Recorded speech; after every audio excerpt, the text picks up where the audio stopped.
البدع والأهواء، أهل البدع العقائدية وأهل البدع السياسية.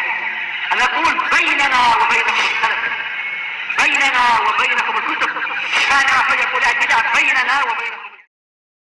Bismillahirrahmanirrahim. Qala al-Imam an-Nawawi rahimahullah. Al-haditsus tsani wal khamsun ba'da samani mi'ah 852. Wa an Abi Musa al-Asy'ari radhiyallahu anhu anna Rasulullah sallallahu alaihi wasallam qala, hadis Abu Musa, hurrima libasul hariri wadh-dhahabi ala dzukuri ummati. Telah diharamkan memakai sutra dan emas untuk lelaki dari umatku, wa uhilla li inasihim, dan itu dihalalkan untuk para wanita dari mereka. Rawahu Tirmidzi wa qala hadisun hasanun shahih. Disebutkan oleh Syekhuna Abu Amr, ini adalah sahih li ghairi. Karena apa? Ada beberapa penguat dari beberapa arah. Intinya hampir sama dengan pembahasan sebelumnya, memakai sutra dan emas itu diharamkan untuk laki-laki. Demi apa? Kemaslahatan yang lebih besar agar tidak bermewah-mewah dari sisi ini dan tidak menjadi apa? Lunak jiwanya, karakternya padahal untuk memikul agama dan sebagainya. Cuma pertanyaannya adalah, bukankah mungkin untuk tana'um dengan yang lain dan bermewah-mewah juga, yaitu kehidupan rifahiyah, mungkin memakai berlian atau mungkin memakai batu-batu mulia yang lainnya? Iya, itu memungkinkan dan telah difatwakan oleh Al-Imam Asy-Syafi'i rahimahullah di dalam kitab beliau bahwasanya boleh berbagai jenis batu mulia itu boleh untuk laki-laki. Bahkan kalau tidak salah dulu ana baca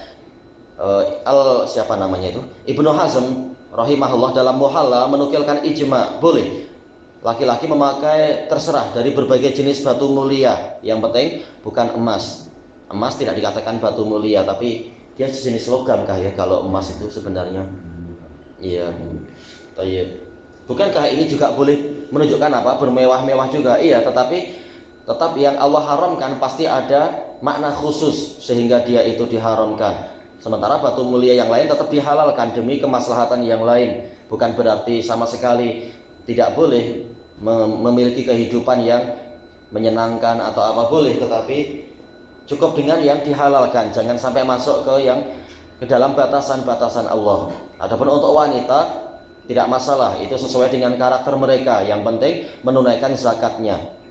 Batu mulia ini batu yang iya, mungkin yang biasa untuk akik, ya disebutkan itu al-atiq pakai qaf dia. Dan juga itu jawahir, berbagai jenis jawahir, berlian dan sebagainya, itu boleh, tidak mengapa. Lelaki pun boleh pakai dia? Tak mengapa, boleh.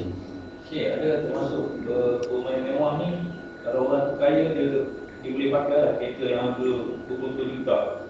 Masalah bolehnya boleh, tapi khawatirnya terkena hadis yang lain atau dalil yang lain.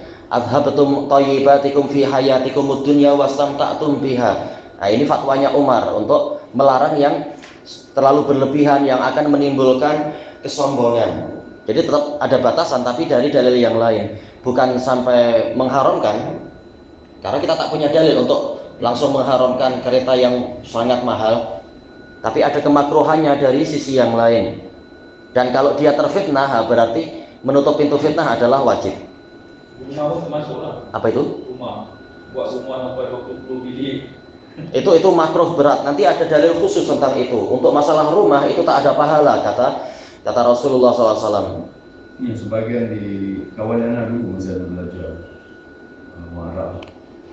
Rumah dia bongso macam sekarang. Bilik banyak. Sampai kalau nak cari ini dia call. Tak tahu bilik mana. Itu tak ada pahalanya. Nanti insya Allah kita lewati masalah itu, hadis dari Abdullah bin Amr ibnul As, kecuali kalau sekedar untuk yaitu bernaung, untuk menutup aurat, namanya rumah. Tapi kalau untuk lebih dari itu maka tidak ada pahalanya dan seterusnya. Jadi sia-sia. Maksudnya lebih baik zuhud lah. Memang betul. Iya. Kadang Seperlunya, sisanya untuk keperluan lain. Lebih baik untuk bisnis misalkan kan disewakan rumah-rumah. Mesti. Iya betul.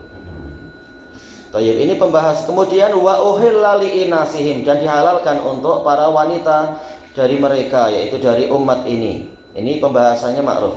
Kemudian masuk ke yang berikutnya. Al haditsus salih wal khamsun ba'da samanimiyah 853. Wa an Hudzaifah radhiyallahu anhu qala nahana an-nabiyyu sallallahu alaihi wasallam an nashraba fi aniyati adh-dhahabi wal fiddah. Nabi sallallahu alaihi wasallam melarang kami dari meminum minuman yang ada di dalam bejana emas dan perak. Wa an na'kula fiha, dan melarang kami dari makan makanan di dalam bejana emas dan perak. Wa an lubsil harir wa dibaj, dan memakai sutra. Harir ma'ruf sutra. Dibaj ini juga sejenis sutra, tapi kualitinya number berikutnya. Sebagian ulama mengatakan yang paling buruk kualitinya dikatakan apa itu namanya? Khoz, al-khoz atau khuz sebagian membaca. Yang paling bagus ya yang harir, katanya demikian, wallahu a'lam. Wa an najlisa alaih, dan duduk di atasnya. Rawahul Bukhari. Disebutkan dalam catatan kaki, bahkan ini diriwayatkan oleh Bukhari dan Muslim. Hanya saja tanpa lafadz an yajlisa alaih. Untuk riwayat Muslim tidak ada tambahan lafadz itu. Baik. Di sini dan sebenarnya ada beberapa riwayat, tapi tidak disebutkan dalam catatan kaki ya.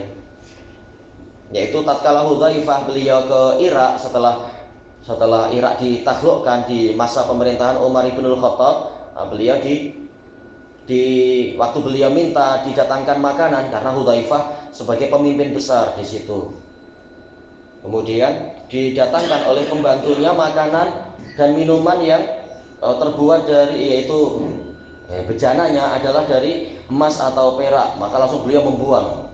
Tatkala ditanya kenapa Anda membuang, maka beliau mengatakan aku sudah memperingatkan dia jangan menjamu dengan bejana dari emas atau perak, tapi dia yang masih melakukan itu.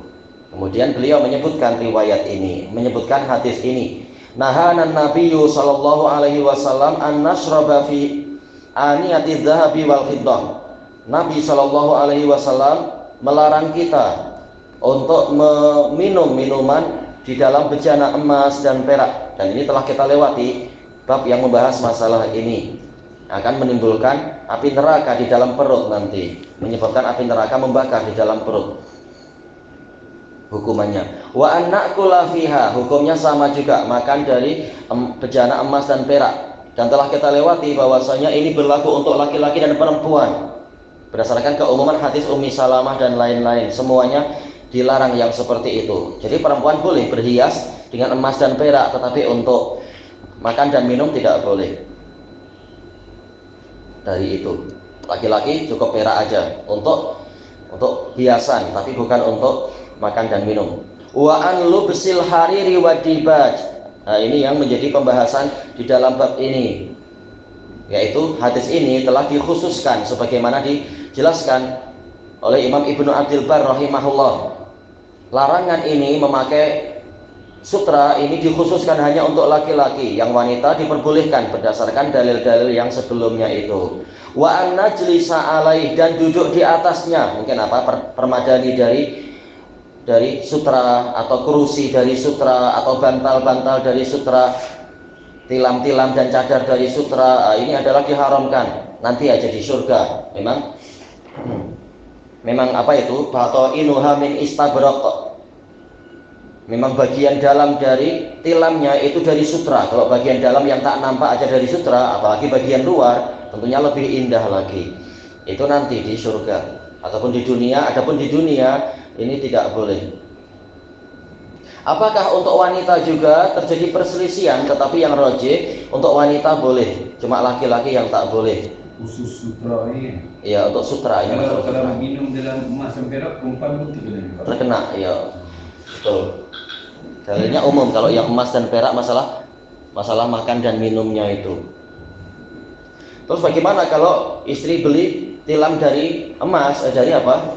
Dari sutra itunya, cadarnya. Istri boleh tidur di situ, suami tak boleh. Nah, sudah susah kita. Suruh di situ kan dulu cadarnya. Tapi itu dia. Tapi. Ah itu nggak tahu ya. Kalau berdasarkan kaidah, kalau emang tidak nampak, ya hukum dohirnya tak nampak. Tapi tak tahu ya, karena dia kita tahu di dalamnya ada, kita tak tahu. Makanya enak tidur atas sutra. Tak tahu kadang karakter orang lain-lain. Tapi sutra baru duka terus. Iya itu nanti pembahasannya untuk masalah pengobatan nanti di bab berikutnya. Oh iya. Mesti kuliah Iya. Intinya adalah kenapa untuk wanita boleh memakai itu sebagai apa istilahnya alas duduk atau alas untuk tidur, misalkan pengen macam itu, atau alas untuk bersandar, karena itu diistilahkan pakaian juga. Sebagaimana dalam hadis muttafaqun alaih dari Anas bin Malik radhiyallahu anhu. Tatkala Rasulullah masuk ke situ, kemudian dijamu, setelah itu beliau mengatakan, "Qumu fali usalliya bikum." Bangkitlah kalian semua, aku akan sholat mengimami kalian. Kata para ulama, untuk mendatangkan keberkahan bagi keluarga itu. Maka bangkitlah Anas bin Malik ke tikar yang ada di situ. Beliau mengatakan apa? Qadiswadda min tulima lubis. Tikarnya itu menghitam karena lamanya dia dipakai. Maksudnya adalah diduduki atau diinjak atau dipakai untuk tidur. Tatkala tikar itu diistilahkan min tulima lubis, yaitu libas, menunjukkan dia pakaian juga. Kalau dia pakaian berarti sutra yang tikar yang atau permadani yang terbuat dari sutra untuk laki-laki tak boleh, tapi untuk wanita boleh karena ini bagian dari libas. Dan telah disebutkan dalam hadis sebelumnya itu hurrima libasul hari dan seterusnya, wa uhilla li inasihim, dihalalkan untuk para wanitanya. Berarti permadani dari sutra untuk wanita boleh. Baik. Berarti kalau sedang ngambek, sedang merajuk, didekati suaminya, langsung dia duduk di atas permadani sutra, sudah ada sekat, ada sempadan, suaminya mendekat takut. Nanti naik di atas sutra. Hijab tak boleh lah. Tak tahu ini tambahan aja main. Baik, ilahuna wallahu a'lam.